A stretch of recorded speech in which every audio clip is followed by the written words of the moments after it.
你好，我們生活在充滿不確定的時代。據說人工智能正在搶奪工作機會，住房詐騙猖獗，沒有人知道明年利率會如何。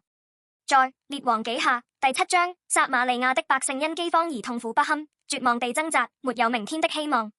當時先知以利沙宣告神的話語：明天這個時候，饑荒將結束，你們將吃得飽足。但國王的最高顧問嘲笑道：即使神在天上開窗戶，這可能嗎？他的反應如此現實和理性，就像我們一樣。面對不可能的應許，我們要求證據。然而，圍困城市的亞蘭軍隊逃跑了，撒瑪利亞充滿了豐富的物資。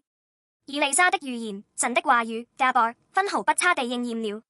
可悲的是，那位不信的顧問看到了救贖的奇蹟，卻被從城中衝出的群眾踩踏致死。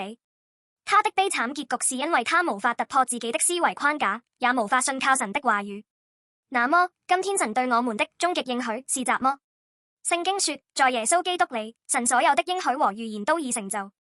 正如哥林多前書15:3-4所說，耶穌為我們的罪而死，並按聖經所說復活，這是終結一切不確定性的終極安全網。無論我們的生活何時崩潰，通過耶穌，我們被應許的不是永恆的分離，而是永恆的生命。就像那位不信的顧問看到救贖卻死於人群中，如果我們因為專注於當下的痛苦而錯過了神最大的禮物，通過耶穌基督的救贖，那將是永恆的遺憾。你的終極心理穩定劑是什麼？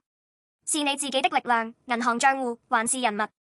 這些都是脆弱的稻草，隨時可能被踩踏和丟失。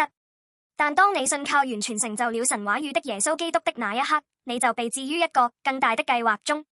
即使明天這個世界上的一切都崩潰，在基督裡，你獲得屬靈的安全感，知道自己永遠安全。你是否願意放下理性的懷疑和恐懼，進入神為你預備的完美救贖應許，耶穌基督終極安全網？